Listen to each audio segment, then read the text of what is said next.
Bonjour, alors aujourd'hui j'ai envie d'essayer la petite éponge de maquillage qu'on a eue dans la dernière Birchbox, celle de mars. Et donc qui se présente comme ça, donc c'est un équivalent, en tout cas c'est censé l'être, un beauty blender, donc c'est pour appliquer son fond de teint de cette façon ou son anti-cerne, comme ça en utilisant la petite pointe. Donc évidemment la forme rappelle beaucoup le beauty blender, cela dit, rien que comme ça en les regardant, on voit déjà une différence. Donc, j'ai envie de les comparer au Beauty Blender, donc l'original, mais aussi à l'éponge de Real Techniques qui s'appelle la Miracle Sponge. J'avais déjà fait une comparaison de ces deux-là il y a quelques mois maintenant, je vous le listerai, je vous ferai une petite fiche et puis je vous le listerai en barre d'infos. Et bon, en fait, enfin, spoiler alerte quoi, mais j'avais trouvé que les deux étaient vraiment comparables. En termes de rendu. Celle de Real Techniques c'est un petit peu plus dense, mais elle a ce côté droit là qui est quand même vachement pratique. Et elle est bien moins chère. Donc on va comparer les prix déjà. Donc la plus chère c'est le Beauty Blender qui sur le site de Sephora vous coûtera 16,90 € l'unité. Je ne sais absolument pas, j'ai pas fait mes recherches pour savoir si on peut le trouver un peu moins cher ailleurs. Mais voilà, en tout cas sur Sephora c'est 16,90 €.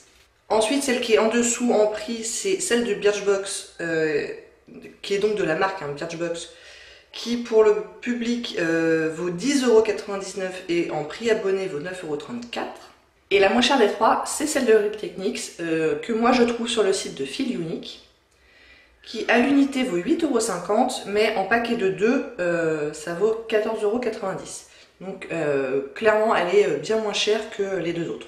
Mais revenons un petit peu donc, sur celle du Birchbox. Donc je suis sur le site de Birchbox et qu'est-ce que ça nous dit? Ce mignon petit œuf créé par nos équipes rien que pour vous va vite devenir indispensable dans votre routine make-up.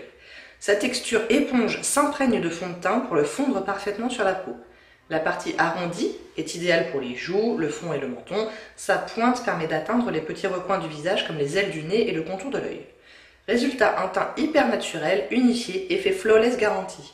Tout doux sur la peau, il convient également pour tous les autres produits teints, blush, crème, bronzer, etc. Les conseils d'utilisation, humidifiez légèrement votre mini éponge qui va gonfler, récupérez un peu de fond de teint ou de maquillage correcteur sur le dessus de la main avec votre bout arrondi, pour le front, les joues et le menton, ou avec la pointe pour les zones ciblées. Tapotez l'éponge sur votre visage pour appliquer la matière et la faire fondre sur la peau. Enfin bref, c'est exactement la même façon de fonctionner que les deux autres. Il faut donc les humidifier et ensuite appliquer son fond de teint.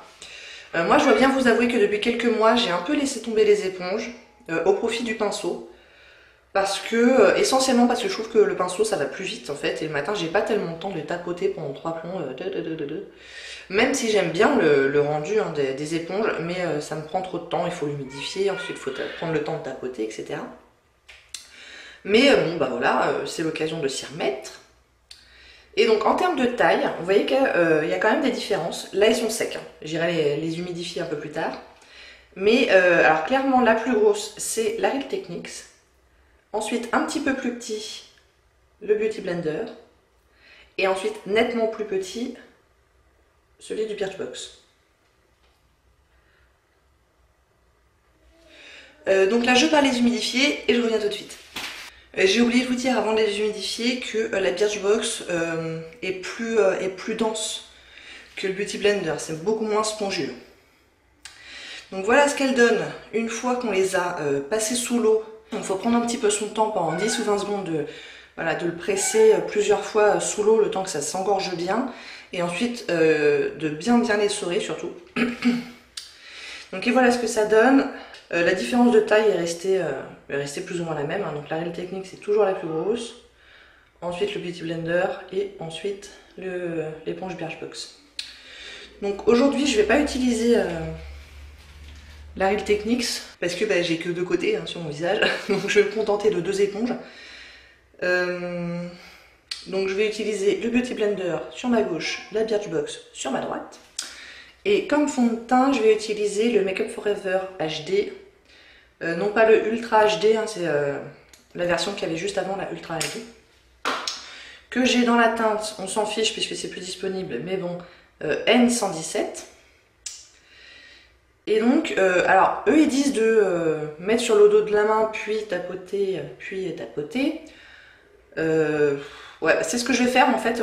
D'habitude je fais pas ça, d'habitude je mets sur mon doigt, je mets quelques points, et puis je tapote. Mais bon, j'imagine que peu importe. Donc, on y va.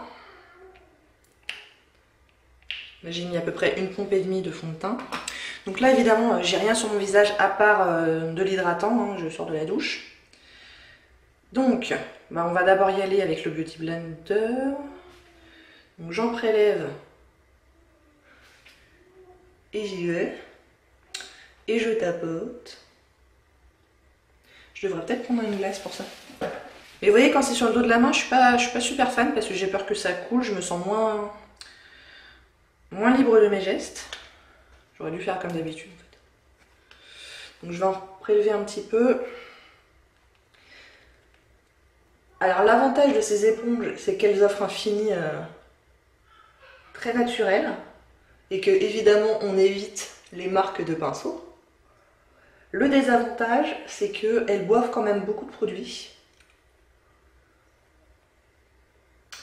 et qu'elles baissent un petit peu la couvrance. Donc là, vous voyez que ma pompe et demie, elle est déjà finie parce que le Beauty Blender en a bu une bonne partie, quoi. Donc je crois que c'est aussi pour ça que je préfère le pinceau, c'est que j'ai l'impression d'en perdre moins. Et avec le pinceau, je pense que ma pompe et demie aurait pu faire tout mon visage. Et ça garde la couvrance du fond de teint, quoi. Donc voilà pour cette moitié de visage. Donc vous voyez que c'est une couvrance qui est légère à moyenne, mais ça unifie pas mal le teint, etc. Donc du coup, bah, je vais être obligée d'en reprendre sur le dos de ma main pour la deuxième moitié, et du coup, ça fait quand même pas mal de produit, quoi, ne me dis rien. Donc c'est parti.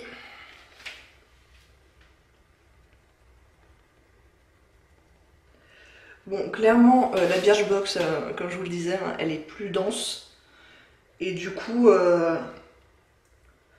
j'irai pas jusqu'à dire qu'elle est désagréable à utiliser, mais c'est moins doux, quoi, comme gestuelle que le Beauty Blender.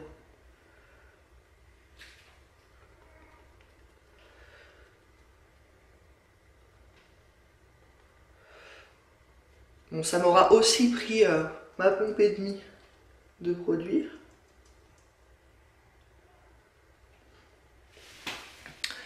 Donc j'ai utilisé la même quantité de produit, j'ai l'impression quand même qu'il y a encore moins de couvrance côté Birchbox, ou c'est moi. Je sais pas, qu'est-ce que vous en pensez? Clairement, avec un pinceau, j'aurais eu beaucoup plus de couvrance avec beaucoup moins de produit. Cela, regardez tout ce qui a été absorbé, quoi. J'ai vraiment un sentiment de gâchis, quoi, sur ce coup-là. Donc bon. Voilà pour l'instant, je finis mon maquillage et je reviens vous dire mes dernières impressions. Alors, ce que je pense de cette fameuse éponge Birchbox, je pense qu'elle est tout à fait utilisable. Si vous l'avez eu dans votre box, franchement, n'hésitez pas, hein, elle applique bien le fond de teint. Si vous aimez le côté éponge, elle est utilisable. Cela dit, je n'irai pas la racheter parce que je préfère la texture du Beauty Blender et en plus la Rip Techniques est encore plus doux et spongieux que le Beauty Blender pour beaucoup moins cher. Donc, moralité, si vous l'avez eu dans votre box, n'allez pas en acheter une autre, utilisez-la, je pense qu'elle vous donnera satisfaction. Par contre, si vous êtes en train de faire des recherches, savoir quelle éponge vous voulez acheter et que vous n'en avez pas, moi je vous conseille celle de Real Techniques sur fil unique. Peut-être ailleurs, mais en tout cas sur fil unique, c'est sûr. Pour le rapport qualité-prix, c'est celle-là qui est la mieux, clairement. Et ben voilà, j'espère que ça vous a plu. Si oui, n'hésitez pas à commenter, à liker et à vous abonner. Et je vous dis à bientôt, au revoir.